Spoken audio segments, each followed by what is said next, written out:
یہ ایک بہت ہی دردناک واقعہ ہے جو اسلامی تاریخ میں ہوا، اور ظلماً حضرت حسین رضی اللہ تعالیٰ عنہ شہید کیے گئے، لیکن اس کی بنیاد پر شیعہ خصوصاً روافض جو خرافات کرتے ہیں ان کا اسلام سے کوئی تعلق نہیں ہے۔ کیا کرتے ہیں؟ ماتم کرتے ہیں۔ حضرت حسین رضی اللہ عنہ کی تیسری چیز اس مہینے میں کیا کرنا؟ ماتم کرنا، سوگ منانا، یہ اسلام میں نہیں ہے۔ اللہ کے نبی صلی اللہ علیہ وسلم فرماتے ہیں لیس منا من لطم الخدود وشق الجیوب ودعا بدعوى الجاہلیہ، وہ ہم میں سے نہیں جو منہ پر مارے یا کپڑے پھاڑے اور جاہلیت کی پکارے۔ جاہلیت میں جیسے لوگ باتیں کرتے تھے کسی کے مرنے پر یا کسی اور وقت میں بھی غم کی حالت میں جیسے ماتم واویلا مچاتے تھے، نوحہ کرتے تھے، اگر ایسی پکار کوئی پکارتا ہے ہمیں سے نہیں ہے۔ تو منہ پہ مارنا اور اسی طرح سے کپڑے پھاڑنا غم کے وقت میں، صدمے کے وقت میں، یہ ایسا کوئی کرتا ہے تو وہ ہم میں سے نہیں ہے۔ تو شیعہ اور روافض کیا کرتے ہیں؟ اپنے آپ کو مار کے دیتے ہیں اور حضرت حسین رضی اللہ عنہ کی شہادت کا غم مناتے ہیں، یہ اسلام میں نہیں ہے، اس کا اسلام سے کوئی تعلق نہیں۔ اللہ کے نبی صلی اللہ علیہ وسلم نے ایسے لوگوں سے کہا کہ ہم میں سے نہیں، وہ برات کا اظہار کیا، ہمارا اس سے کوئی لینا دینا نہیں، ہمارا اس سے کوئی تعلق نہیں، وہ ہم سے جڑا ہوا نہیں ہے۔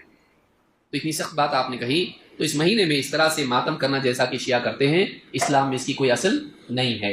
یہ جو حدیث میں نے بیان کی صحیح بخاری اور مسلم دونوں میں ہے، بلکہ آپ نے فرمایا صوتان ملعونان فی الدنیا والآخرہ، دو آوازیں ہیں جو دنیا اور آخرت میں لعنت کی حقدار ہیں۔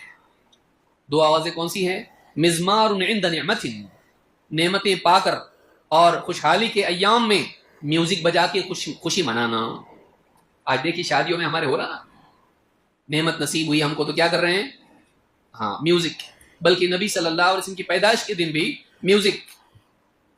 تو نعمت پا کر موسیقی بجانا، یہ کیا ہے؟ یہ آواز لعنت کی حقدار ہے، رحمت نہیں نازل ہوگی، لعنت نازل ہوگی۔ اور ورنۃ عند مصیبہ، اور مصیبت کے وقت میں ماتم کرنا۔ رنہ کا مطلب ہوتا ہے رونا دھونا، ایسا جو چیخ چیخ کے رونا ہو، تو ایسا ماتم مصیبت کے وقت میں یہ بھی لعنت کا حقدار ہے، نوحہ کرنا جس کو آپ کہہ سکتے ہیں۔ تو مزمار موسیقی کے وقت، یعنی خوشی کے وقت میں موسیقی اور غم کے وقت میں ماتم کرنا، یہ دونوں آوازیں لعنت کی حقدار ہیں۔ آپ دیکھیے شیعہ حضرات کے یہاں پر خاص جب 10 راتیں یا دن ہوتے ہیں، بیٹھ کے پورے قصے بیان کرتے ہیں اور زور زور سے چیخ چیخ کے ماتم کی طرح روتے ہیں، یہی دن ہے رونے کے۔ اور یہ اس طرح سے پورا پروگرام بنا کے رونا اسلام میں اس طرح سے نہیں ہے کہ نبی صلی اللہ علیہ وسلم کی وفات ہے پھر سب جمع ہو رہے ہیں رو رہے ہیں، فلاں صحابی کی وفات ہے سب جمع ہے، حمزہ شہید ہو گئے رو رہے ہیں۔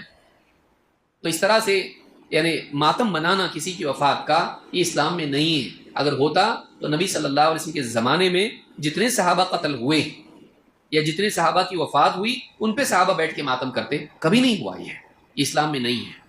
اس حدیث کو امام البزار نے روایت کیا اور یہ حدیث حسن درجے کی ہے۔